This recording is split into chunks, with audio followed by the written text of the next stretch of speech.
Welcome back to Radio Juxtapoz. My name's Doug Gillen, and today you join us from the city of Ferizaj for the second in our two-part special in collaboration with the public art project Mural Fest Kosovo. In a Radio Juxtapoz first, this is actually the third time today's guest has joined us for a chat, but it's actually the first time that we've dedicated a whole episode to him. So, possibly overdue, but better late than never. Today, we are in conversation with the artist Axel Void. It's pretty commonplace today to hear muralists talk about cutting their teeth in the world of graffiti, but Axel's story is slightly different. Taking sensibilities and finesse from the traditional fine art world, Axel quickly departed from the sharp graphic stylings of graffiti, adopting a painterly hand in his approach to public art. Unflinching in his selection of subject matter, he delves into areas most wouldn't dare to touch, building him a reputation as something of a provocateur within the mural circuit, though to this day he will insist that this is not intentional. Images range from a close-up of an unborn fetus being pulled out of a stomach, a portrait of a face with a missing nose, bodies charred or hung from trees have all taken centre stage within his artwork. No matter how jarring and captivating this imagery might be, it would be a great disservice to see him purely driven by this sensationalism. Intimate exchanges between family members and the joys of childhood have equal footing in his collection, though almost always carrying a haunting presence throughout. I'm sat with Axel today, just after the completion of his latest work here in Ferizaj. For his fourth visit to the city, he takes a new approach to this well-trodden path, with a piece that for most will feel uncharacteristic of the style he's crafted over 2 decades. I'd like to say once again thank you to Labibe Topali and the whole team at Mural Fest Kosovo for their hospitality. Please do have a look at the work they're doing to bring art into the city, and as always, if you enjoy this, why not leave us a nice review or subscribe to the channel. Also be sure to check out the first part in this series with Pat Perry. Enjoy the episode.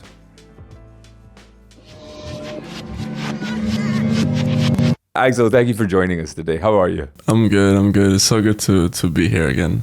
This is your fourth time in Kosovo. What keeps bringing you back? I really like it here. I think it's definitely the organization, that the ones bringing me and the ones, I guess, believing in my work. It is really nice for a change to come back to one place almost every year. I think in the last 3 years I've come here 4 times to kind of build a relationship. How would you describe Ferizaj to someone that's not been here? It's weird. I have mixed feelings about it because I think as a city is not the prettiest, but what I love about Ferizaj really has nothing to do with, the new development. It's more about the people here, the relationships I've built, the kids that I met in the first wall that I did with Sebas, together with like the people from the organization, the volunteers from Artivista, and then I have a general like feeling in the city of just like this trip. I met new people that are in the world of chess, and I feel like I befriended them as well. I think the city is very welcoming and very friendly, at least to me as a foreigner. What are the advantages for you then as an artist, as a creative, to kind of revisiting spaces? Because I think from my perspective as a filmmaker, I can see a visual difference between when I first arrive into a place and then if I come back here for the third or fourth time. For you, what changes after these, sort of recurring visits? Many advantages, I would say. As an artist that likes to think of the work in an interrelational way, people and relationships between people, distance between people is very important. And the relationship that you build as a foreigner, going to one place and staying there for 2 weeks, a month max, it can be very powerful and it's also very beautiful, but it's not the same as like being in a place in different times and seeing how the kids are growing or seeing how artists here are evolving. And I think it becomes a lot more profound.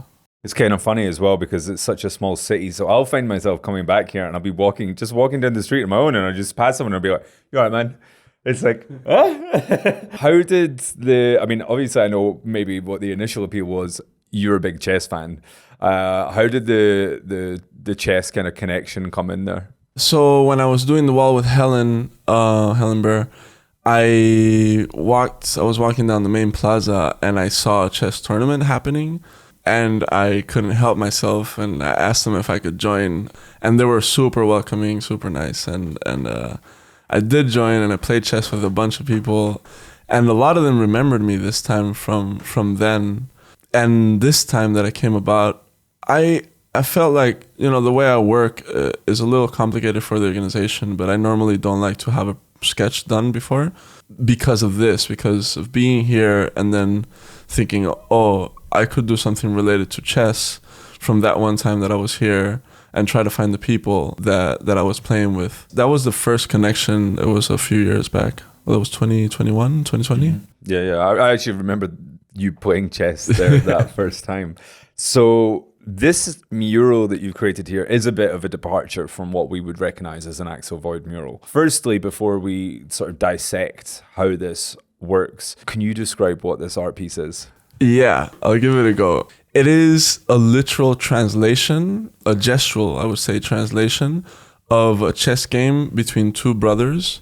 The older brother is the champion of Kosovo currently in chess, and the younger brother is the champion of Kosovo in his age. He just won a tournament in Albania. And it's a game between them. So what I'm doing is that every move that they play, I have a parallel chess set, and I have a paper on top of it, and I draw the line with a brush, like I do a brush stroke over every move that they make. And that kind of creates this map, or it looks a lot like calligraphy. So it creates this like symbol. So where did this kind of departure, because I'm pretty sure there was an Axel Void, if we were sitting down here 5 years ago, that would have said, I'll paint an image of these kids. I think that's a recurring thought for me lately. I kind of took a break from painting, and also I moved from Miami. I came back to Cadiz, where I'm living now. I haven't been in the studio for a year just so I could ponder and kind of, readjust. And it's weird because I think it's a departure from the narrative that was created for me of my work, which is like a specific part of my work. But all these other things that I'm doing more now, or that I'm showing more, or things that I did before that I've always done, like photography. I'm very much into analog photography and filmmaking, which I'm not showing yet, but I'm on it, and writing as well. But yeah, conceptual work. Like this piece actually reminds me of what I used to do in 2008, 2009, which is like abstract gestures that to me were coming out of my calligraphy. I used to paint that in Sevilla and in Andalusia and Granada, but I haven't posted much of that work or shown much of that work.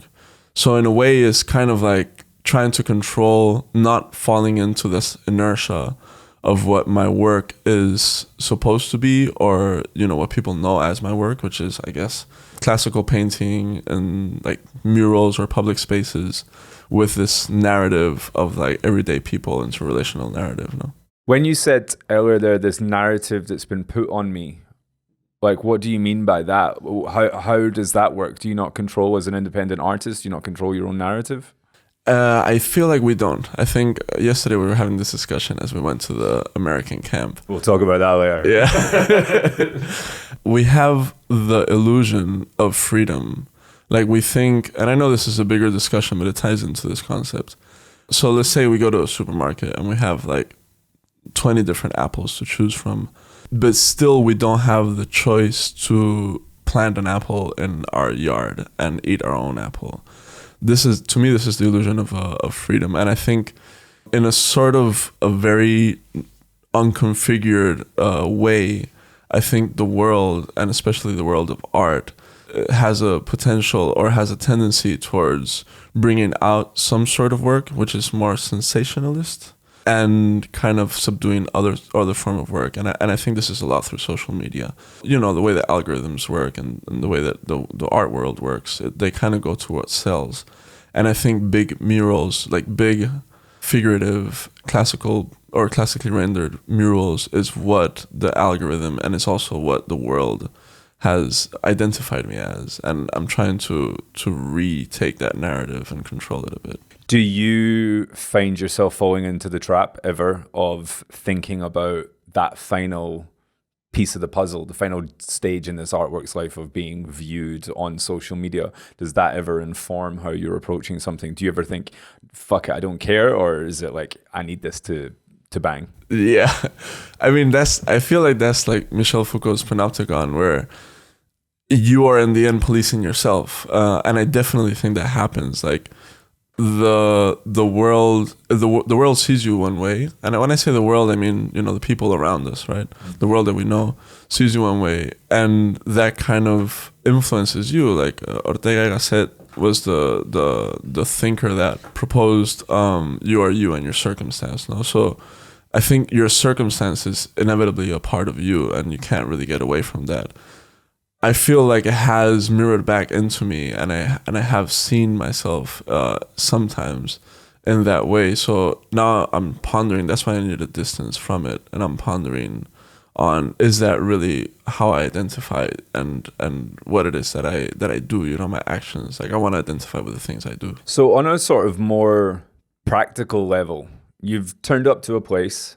Now they know who Axel Void is. They've got a relationship with Axel Void. They've seen Axel Void because they've looked on Instagram, but they can also look in the streets and see what an Axel Void mural looks like. And then in comes Axel Void and paints something that looks nothing like an Axel Void mural. What are some of the challenges of this? And that's going to be tricky in all parts. There must be a trust there. Yeah, I think there definitely is a trust, and this is on behalf of the organization. I'm really happy that they encouraged me to do whatever I want, and I think Labiba was straight on this, and she really made an effort to make it happen. But I do feel like, in a way, some of the work that I do show on Instagram is quite nuanced and diverse. If you go through it, I think a lot of the themes that people come back to, or themes that catch your attention, like, you know, it being dark, but there's a lot of bright themes in there as well, whatever dark and bright means. I feel like the narrative that is built in Kosovo is different because it's not so mediated. It's more on the walls that I did here before, which are very heavy on the everyday life figurative work. With dark tones in terms of color palette. I disagree. Like the wall that I did with Helen, for example, I think is that one's a very bright one. I'm thinking about some of the earlier ones. The earlier one is about, one that I did with Sebas is about the Romani people, and it was nighttime, I think because, you know, Sebas likes to do this nighttime shots. Also, it was when we went walking to find references, but they're playing music. I think it's a bright, maybe the tones are dark, but I think the mural overall is bright. I mean, classical art is very, very heavy. I like to use the term, it's also very ambiguous, but heavy as opposed to dark. And I think we're accustomed to it. Like we read it, and when we see the Raft of Medusa, it is a very heavy painting that we just walk by, right? We don't make too much out of it. And I think when you see a classical painting rendered in this way, it reminds us of that. So it brings out that sense. So with this particular mural that you've painted here, if I walk by, I will see an abstract piece of art. I will see these gestures and these marks. Can I still take away a complete understanding of this piece without the further knowledge of where this comes from and what this is? So we are trying to do our best. I don't like that much work that is very cryptic. I do think reading is for the reader.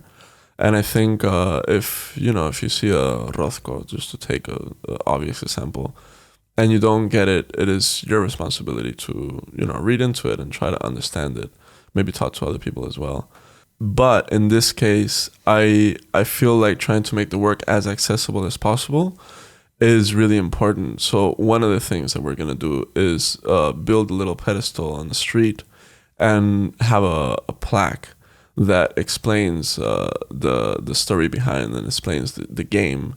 We're not trying to explain the artwork, but rather explain the process of the artwork so people can empathize with it a little bit more. Have you had any responses or anything like that? Has anyone said anything? Yeah, so it's been literally that. At first, it just looks like calligraphy.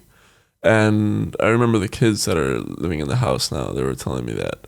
And then the truck driver was explaining everybody, because he has just time to kill. He was just there with me, and he was explaining people that walk by like what the wall is. He's telling me that once he explained it, people will have like an aha moment, And I guess, in their walk, wherever they're going, they would hopefully ponder on it in a different way. Do you think this is part of a bigger, transition from you as an artist that we might associate with a particular style or look? Is this something that we're going to see a lot more of moving forward? Yeah, hopefully. I'm trying to control the narrative of what I want to share, and really the only purpose of this is for the artwork to be stronger in my eyes, no? For me to be more faithful to what I think is what I have to do as a responsibility to myself. How have you seen, as someone that's got such a deep relationship here with the town, how have you seen the art impact the city over the period of 3-4 years? I also have mixed feelings about it, very, very mixed, because on one hand, I think it has the format of the Mural Festival that is quite invasive. It is everywhere. There's also is curated in specifically like one direction, which is, figurative, large people kind of in faces that are looking over the city. And with this sentimental narrative that at times I think it can become a little sensationalist. But on the other hand, this is really like a minor feeling against the feeling of, these people are really making a huge effort to do something good for their city that is being aggressively developed in a very nonsensical way. And I think this is a very strong response with very little budget. In your experience, then, what is different about, or in a really positive way, what's different about what they're actually trying to do here? Because, we've talked plenty of times about this, because it does feel like the grand vision of what they're trying to achieve here is quite unique. Yeah, there are organizations out there that I love and I think are doing maybe similar things, but the main narrative in festivals and mural festivals, I think becomes part of this like mediated, again sensationalist view of art, right? Where art almost becomes like a second plane, and there's this spectacle. I'm studying Guy Debord now in the Society of the Spectacle, which argues that there's this almost like hovering thing that is around us and in our heads and in the way that we view the world. And I think mural festivals and street art contributes very much to this spectacle.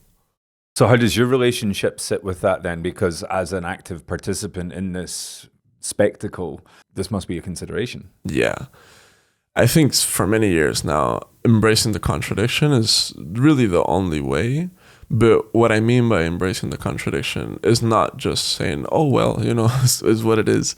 It's more so being aware of it and within, one's capacity, trying to redirect the work that one does and see in what ways, we feel like we're doing what we really want to do. Do you think murals in general are having mural festivals, they're having positive impacts on the whole in these communities, or have they just become a vehicle for something else, in your opinion? Nothing is absolute, and I think that's the difficult part about it, is that mural festivals are full of beautiful people and beautiful intentions, and depending on who reads it, they read it in a very, very different way, especially being public art is like infinitely nuanced. But I do think there is, again, a very heavy overarching thing that I think is not particular to mural festivals, it's particular to the world today. Like when we eat, we take a picture of the plate and put it on Instagram. I think that's telling of the idea that we have of ourselves and the things that we do. Is there any kind of criteria now that you've been doing this for so long that will, either put you off or pull you towards a project? What is it that you're looking for when selecting to do something like this? Because I imagine you get approached a fair amount. Yeah, I'm trying to be even more picky. I guess it's hard to say because the variety of projects that come through are so different. But to me, is whenever I see potential doesn't just mean like, oh, this is exactly fitting on what I want. This is like a correct fit. I don't see it. How some people see friendships. It's like, oh, do they think the way that I think? Do they agree with me on like these key points? I like to see it in a different way, almost like a game. When I say game, I mean it in a very like serious and respectful way. I see it in a game in the sense, how can I play with this to both project what they want to happen, but also do what I want to happen and see the distance between it? Because I feel like that's maybe a more interesting way of seeing it, rather than a tension, seeing like some sort of harmony between what they want and what we want or I want, and how to play around it. With an area with a particular history, let's say like Kosovo, does that play into how you approach a place, you know, with a deep connection with US intervention, with war, with things like this? Does this something that kind of affects you in any way? Yeah, so I feel like site-specific art often has been reduced to just being championing these like new labels. I like to see site-specific art in as profound as, you know, a traveler like myself can take from experiences and talking to people. Kosovo's history is so complicated, and I keep on like still this year I keep on bothering people and asking them like, oh, how do you feel about this and how do you feel about that, trying to grasp and understand a little bit better. You know, it's one thing to talk about a war, not reducing Kosovo to, you know, the war, but it is very prevalent here. And another thing is to live a war. It's definitely an inescapable conversation when you're here. Funnily enough, it's definitely a conversation I seem to have had less on my third visit here rather than my first visit, because in my first visit it permeated much of the conversation that I had here, and that's maybe more a reflection on me and what I was seeking rather than what they were driving. Yeah, definitely. I feel like it's something that it can be ignored, but for me personally, for my work, it's something that I don't want to address directly. And what I mean by this is that I feel like the narrative can once more be very sensationalist in the way that, you know, when we think about Kosovo, a conversation I was having a lot with people here is how safe Kosovo actually is. I used to live in Miami, and I feel like my neighborhood is a lot more dangerous than Kosovo in many, many ways. As if you're a female or a woman, or if you're a kid, or if you're an older person, it reads very, very differently. And we have this like conception of Kosovo as this like thing that's very related to the war. I feel like doing murals that are directly, you know, like depicting the sorrow of the place, or it becomes kind of superficial in a way. But then again, it's something that it just can't be ignored. Is here. It needs to be acknowledged at some point. If it becomes a pastiche, it kind of borderlines into this, let's go look at the sad murals. Yeah, attraction.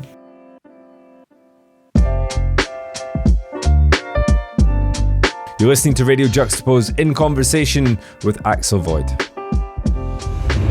I mean, we've talked about war a little bit there. We can't not acknowledge it. We spent yesterday afternoon, and for people that have listened to the other half of this series in Kosovo, you'll have maybe heard me talk about this with Pat Perry.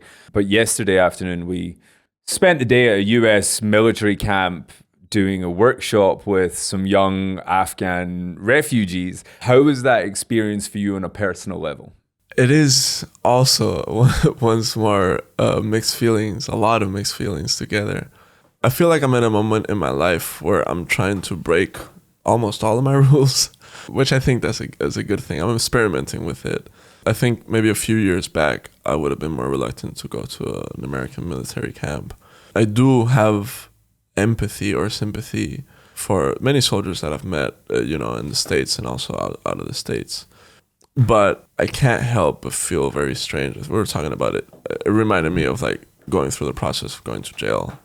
And then that's mixed with, okay, we're doing a workshop with kids that are Afghani refugees. And I think that, you know, that's so worth it. Anything that we could do, which all we did is give them some like materials and have a blast. Killed some time for a couple of hours and just let them go absolutely chaotic. Yeah. It was feral by the end of it. Which I think is brilliant. I think anything else wouldn't have been good. It's all about, you know, having fun at the moment and creating a space for them to just enjoy themselves and maybe have something to think about. Has this relationship with Kosovo changed in any way how you feel about the US? Not really. I think what changed is the fact that I was open to do this, this workshop. I always feel awkward around military and police, and I think it's also a me thing. It's not necessarily just them, because I mean here, they've all been very friendly. It's nothing about them. I've always seen it the same way, or a very similar way. I think it's one of the things where I might be stubborn. I might not really change my opinion on it. Wait, you're stubborn? I didn't know about this. But it's kind of, and again, I probably talked a little bit about this in the Pat one. It's that you can look at things with these big global systematic institution and the effects of everything. You are here because of X, Y, and Z, and I may agree or disagree with these systems and this structure. But on a human level, I can be sitting in a truck being driven by a sergeant from Alabama and have a human connection with him, the same way that when I'm sitting there talking to or doing hand painting with a little girl from Kabul. All that other stuff, it just doesn't matter because we have this human connection. So all these kind of bigger things maybe start to disappear. Yeah, I think we as humans tend to put things in boxes and create like an absolute border for everything. And things are just not that way. It just doesn't work that way. And they're also not binary. It's not either or. They're extremely nuanced. I would argue they're as nuanced as we are capable to see. I love embracing that absurdity, and I love being in that space where, on one hand, it's like beautiful to have that connection, and on the other hand, there's a lot of things that I think are affecting the culture of the country. As an artist that's painted in so many places around the world, is there one experience or place that has stood out for you as a place that might have challenged how you feel about the world, about the US, about yourself? Is there one experience that stands out on that? It's funny because there's so many. It's really hard when I get this question. It's like, what is your favorite place, or what's the strongest experience? And I always like to answer for the first one that comes to mind. Today, which is that one? Right, yeah. Right now it was Indonesia. We were in this town called Halaban. Reggie being Reginald O'Neill.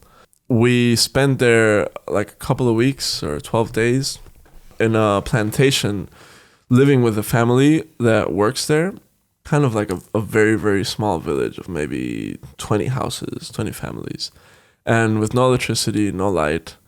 And we were doing a piece on, the environmental issues around palm oil. I think what I mostly take of it, again, is the routine being in a place that's very removed from nature because it's been designed by humans, that is very close to a very natural place, extremely not like the jungle. Also, like having this routine where we just would go. We were making a film, so we would just go walk with the kids, and we would have breakfast and lunch and dinner with the family, and play guitar and just chat and like see people work. And I think it's just something that I keep on thinking about. For example, cold water, the idea of cold water, which I'm drinking right now. There was no cold water until like a certain hour of the day, and some days we didn't get cold water because there was no electricity, only like an hour of electricity a day or something like that. Cold water was so important. Like it was such a strong experience for Reggie and I. We would talk about it. And up till today, most of the times that I drink cold water, in a way, I think about that. One of the other things I really wanted to talk about is something I've seen I think it's crept in.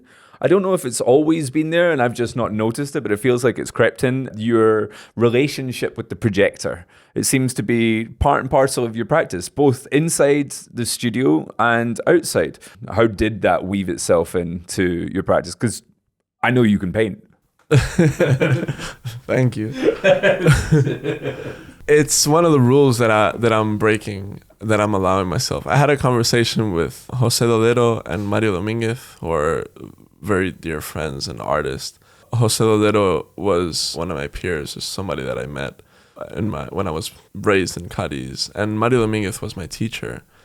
And this was maybe 3 years ago, I think. I'm very bad with dates. And they were both telling me that I'm just like a sufferer, you know, like I enjoy suffering, and I feel like I think they might have had a pretty accurate assessment there. I'm like a bit of a purist, like too hard on myself. Which is, I think, why I find it so surprising, that especially because I know that you come from graffiti as well. So it's like all these things that just make it so surprising. I'm like, this motherfucker's using a projector in his canvas in his house. Like, what the fuck's going on here?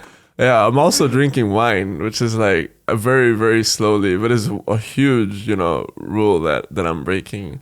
And I'm enjoying it. I barely drink enough to say I'm drinking wine, but with a projector, I think one is let's break the rule and see what happens. And then it's sticking because I still am against the use of projector in the way that we use it. But every tool is that way. You know, you can use a knife to hurt someone or to help someone, right? Or not even, or to cook some food. I feel the same way about the projector, where I think it has done a lot of harm in the sense that a lot of people don't go through the process of learning, which is a really beautiful process. And they're more looking for the success, or, you know, the end result. And the end result, more and more, I feel like it's just so irrelevant. It really is about everything around it, and the end result is just like a vehicle for that.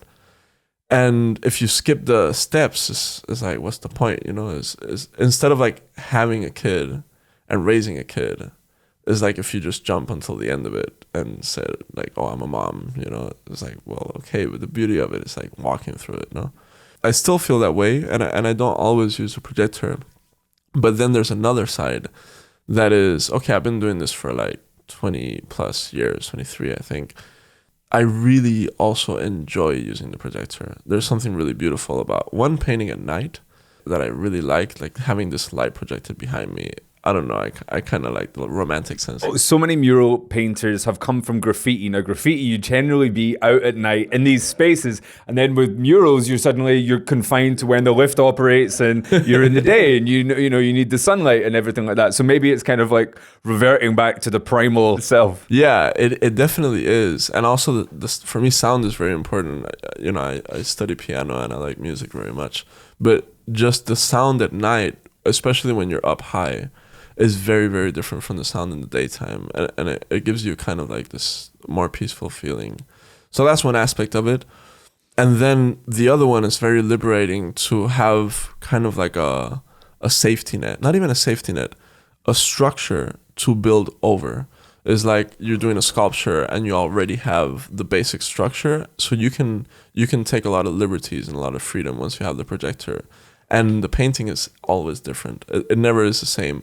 What I do try to do is that it doesn't look like a projected image. Mm-hmm. Because your work isn't quite the graphic, you know, sharp lines and everything like that. So I guess it's maybe... It's funny, though. I think that's the first time anyone's ever said that they find that the projector liberates their practice. It does and it doesn't. Again, about these nuances, right? It's not... Everything is not just black and white. Like, it limits it. Like in a chess game, you know, as soon as you make a move, there's another infinite amount of moves that open up. But there's also another bunch of moves, I want to say infinite, but or maybe infinite amount of moves that close. Whatever direction you take, it has that parameter. And it's okay. I think the most important thing is to be in charge of that move, you know, to not in charge, but to do it intentionally, to have intention behind the move. Do you see chess kind of like painting then? In the way that you have an infinite amount of moves after you make a stroke? I kind of see chess like I see the world. Chess has been something that's followed me, or that I've followed since I'm a kid. My dad and my uncle, both people that passed away, and they're really important to me, taught me chess. And then I played chess with my other uncle on my mom's side, Bradley. And that made like a really strong, like, I'm getting goosebumps just like talking about this. I'm very passionate about chess. It really like brings really, really beautiful memories. I think, well, my mom used to tell me that I stopped, believing in God when I started playing chess. I don't know, because I was a kid. I don't know if that's accurate.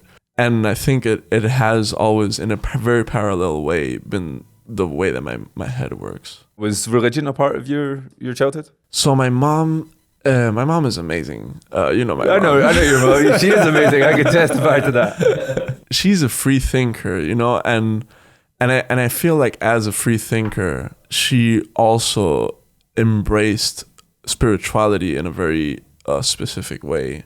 That I'm an agnostic, so I'm not against religion. I'm against actions, you know. People can believe whatever they want, but I'm against certain actions that, you know, harm other people.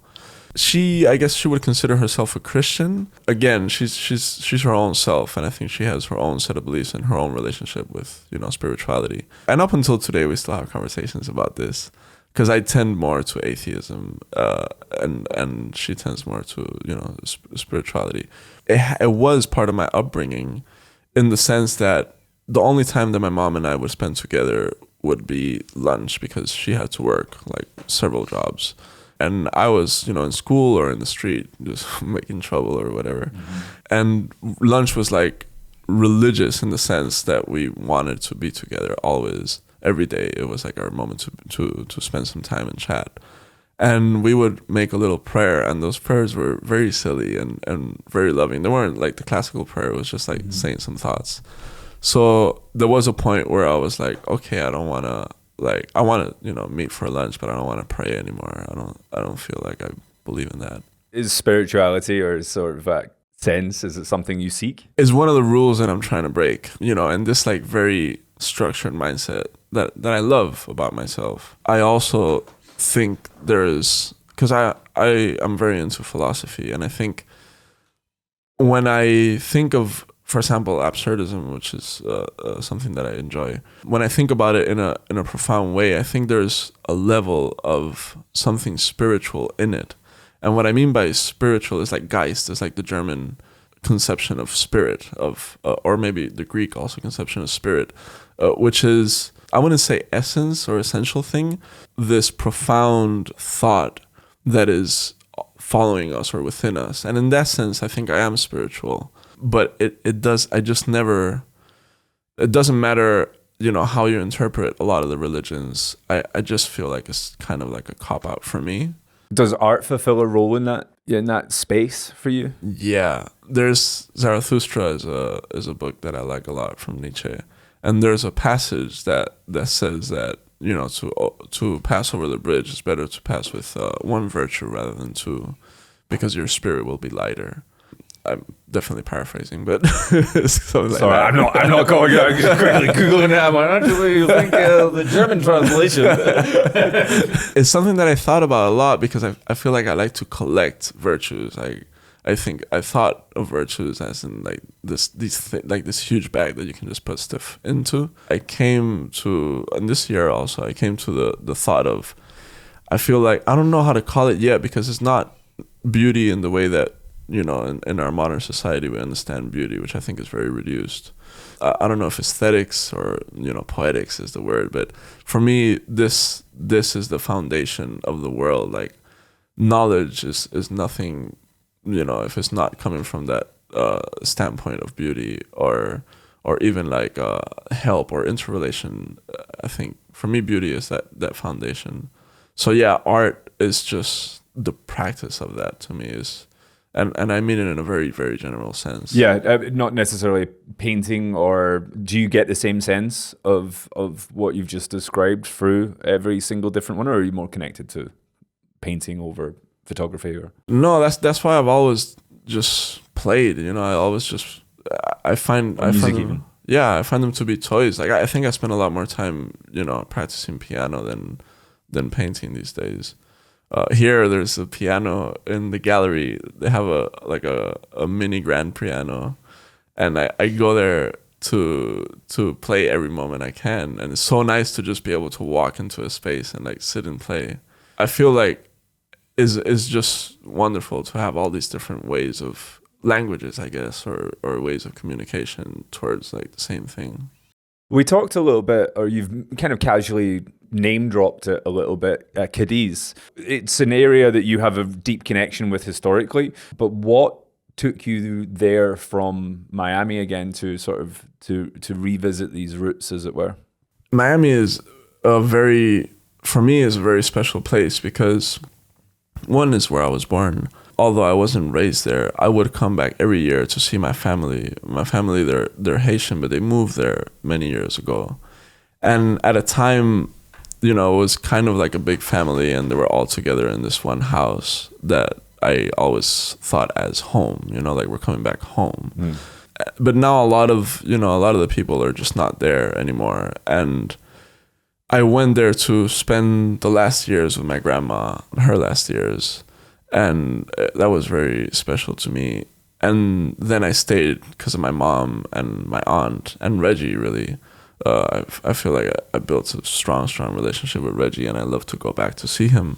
And I spent there 8 years, but then beyond that, and and my house and all the projects that we did that you take a part of, I feel like the city is just not for me. I think part of this, moment of reflection or redirection, it was important for me to go back to Cadiz, which is a city where I no longer have any family. I have my brothers live in El Palmar, but it's kind of like an hour away. But it's a city where I feel also home, and it's just very, very peaceful. It's very beautiful, and I have also very strong friendships there. And I'm so glad to be there and have like the mental space. So what's your living setup there then? Because I know you've over the years experimented with some sort of, I guess, maybe fringe setups, we'll call them. In your older age, have you gone conventional, or are you still skirting with those fringes? Kind of, sort of conventional. It's funny because, I'm living alone since I'm 16. And when I started living alone, it was in Cadiz. It was for personal reasons. Like my grandfather got killed in Haiti, and my mom had to leave to take care of my grandmother and the family. And I was all right. I know it's not common to live alone from such an early age, but Cadiz is a very friendly city. And I mean, when I was raised there, it was kind of hostile, and there was a lot of like violence and fights. But the people there are super nice and super welcoming. And humor is like a huge part of the culture. And living there, when I had my attic, which I'm also living in an attic now, the attic was wild. It was really wild. Like I wouldn't clean it up. It was a disaster. And I had my own, format of life at the time, and it worked for me. And I would paint every day and do my thing. I definitely was like the crazy kid that was living alone in the attic. Yeah, you were that guy. We don't go near that house. Now I'm also living in an attic. It's actually the attic of a friend of mine, and it feels so nice to be back in the attic. Like I can climb my attic a little bit to this like tower, and I see the city, and I see the port, and I see the sea and the bay. And I just read there. I don't know, like it gives me goosebumps as well. It's kind of like when I was living there before, but it definitely, the place, to answer your question, the place looks clean. It looks different. Yeah. Do you ever see yourself? I mean, I kind of have my narrative that I've coined of how your life looks, but do you see yourself permanently pitching up and basing and doing the more conventional setup for any substantial amount of time, or are you kind of tied to this idea of multiple collective homes? One of the things that I'm going towards is really, because I think we like to say we have no expectations, but a lot of the times it's not true. At least for me, it wasn't true. Like I really had like the same way I play chess. No, I really have like, okay, what's the next best move? And it's not to make it frivolous. It really is just the way my head works. Like what's the next thing to do, And now for me, the next thing to do is to go around the world. Again, the world being everything around me, what I know, no? And just play with it and not have any like stronger plan, until I die, I guess. That kind of also means playing sometimes is creating long-term projects. I don't have any specific set or plan of like how I want to spend the rest of my life, but I do have a project that a few friends of mine and I started. I think it's probably going to be called Stoma. We don't know yet. What's that name, sorry? Stoma. What does that mean? Stoma is kind of like is a medical term and is a hole in the body. Is when you have some sort of a condition that you have a hole in the body. So I guess we like the word because it's very ambiguous and very abstract, but also this like inner out connection. And the base of the collective is like doing projects together, doing projects individually, but kind of like supporting each other as well, and living not necessarily together, but in the same neighborhood, like building like this group, which I always, with Void projects and also with like my anarchist, I guess, background, I always try to tie into like social work or community work. What's the ultimate goal with this then? We don't know. I think that's the beauty of it. I think right now the goal is to spend time, like to be in each other's life and to create projects as we go and kind of see where it takes us. We decided to live in one place for 3 years to have as a base and we can travel. And I think that one place might be New York. In the end, we're pondering between New York and Paris. It's funny because when you say all the things that you said, New York wasn't the place that I would have expected. Yeah. So is this a rule that you're breaking or what's going on here? Is this just trying to keep us all on our toes? It is. I do have my reservations with New York. Like I've been studying French and I thought we were going to go to Paris. I think it's because I associate these places with a particular, there's a dependency on finance that you have. You need this. New York is a city that, it consumes everything that you have, just fucking leaving the house. You've spent $40 to take this idea of what suddenly feels like an entire alternative to that and then place it within the confines of this city. I get it, but how does that work? New York for me is so many things and it's so many things each time I go. For sure, finance is an issue. But I'm not doing too bad right now, and I would love to be able to buy something just because I hate like the renting industry. I think my reservations are more with the United States in a very general sense at the moment. And I say in a very general sense because it really so varies. Like for example, in New York, my cousin lives, and I love my cousin and my nephew. They're some of my favorite people in the world. He's a mathematician / artist that is just a brilliant person to be around and to talk to.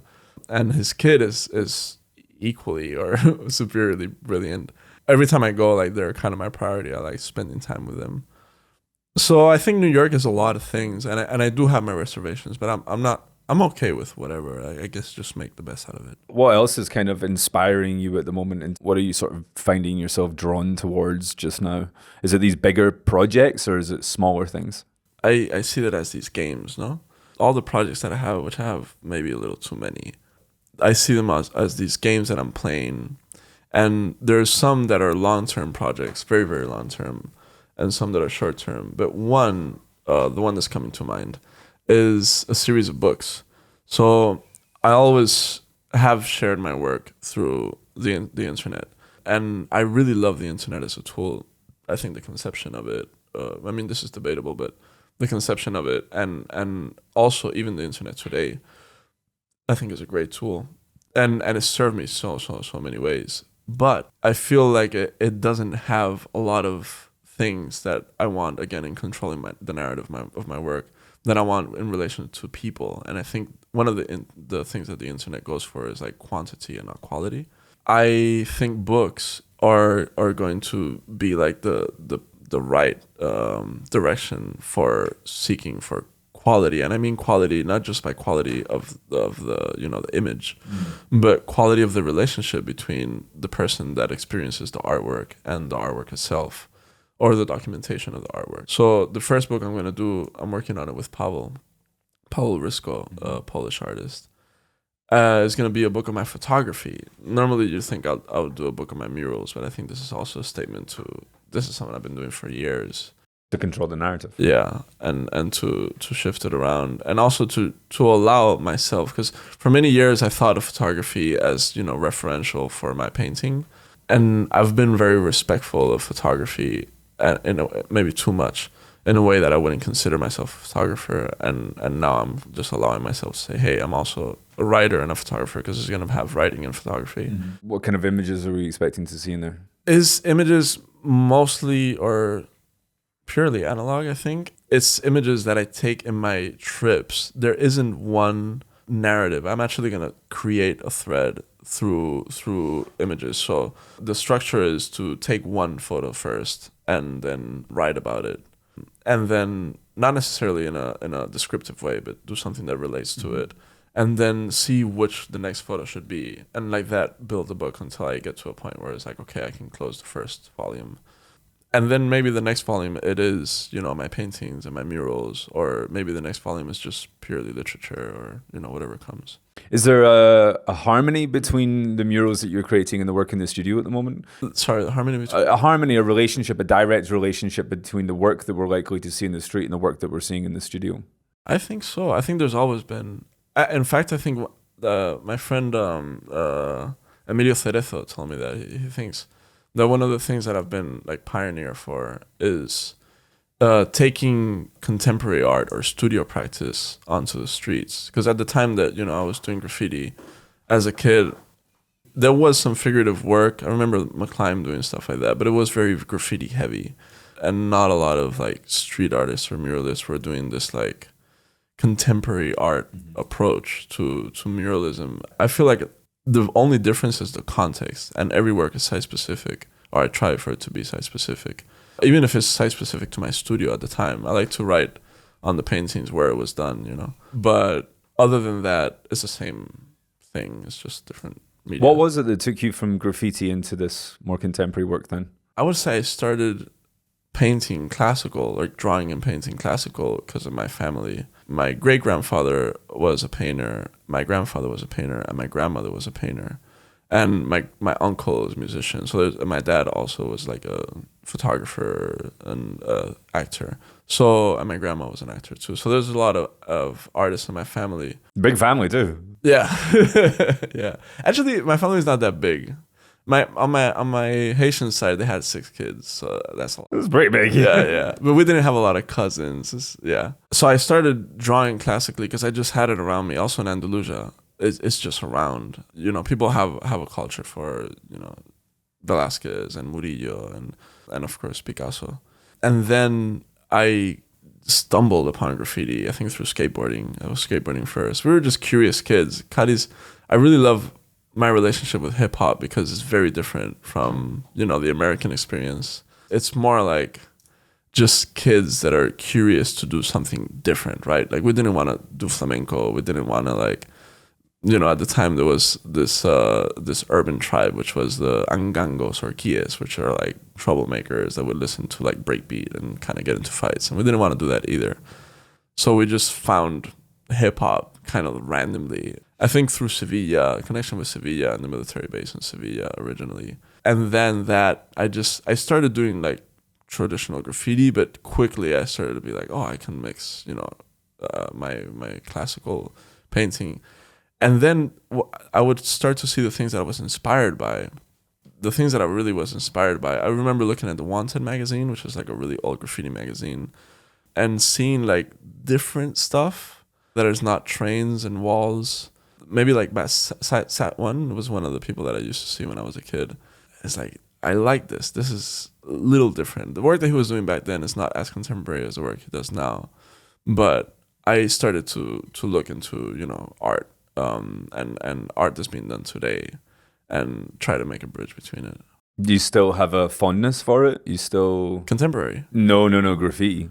Yeah, definitely. When was the last time you painted? I like to see graffiti, and this is maybe just, me being romantic. Oh, here we go. This is an Axel Void special coming up, cooking up right now. Steamy hot take. So graffiti for me is not a crime. I like to see graffiti as this jovial, playful, and also like a practice of like disobedience, and also a practice of relating with friends. In this sense, I still do graffiti. Like I feel like a lot of the stuff that I do has this like either illegal factor or jovial factor, or like going into abandoned buildings. Like it was all part of graffiti. I don't reduce graffiti to like the style of letters, right? In terms of the letters, I do tag. I like to do like self-deprecating tags. So I'll like write Axel Void is a fascist or whatever somewhere. I thought that was a disgruntled mural festival organizer. It's Martin Reed. But I do still have a connection to graffiti, and I, you know, sometimes I try to meet up with friends and just go paint a wall whenever. How do you feel about that? I feel like we covered some pretty good ground there. Anything else you want to touch on? Anything that we've glaringly obvious that we've missed? What's on your mind? Not really. Just thank you guys, Juxtapoz and you, Doug, for doing the stuff that you're doing. I think conversation in our world is really, really important, and I think we don't have it enough. And this creates a space for that, so I'm appreciative of that. Thank you very much for your time, Axel.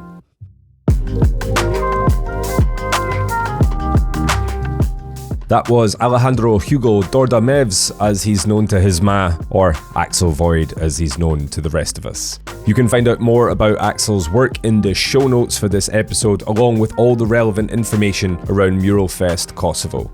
That's it from me, Doug Gillen, just now. Hopefully we will have Evan back in the host chair soon. Till then, why not say something nice on socials, share some love. Till next time, take care of yourselves and each other.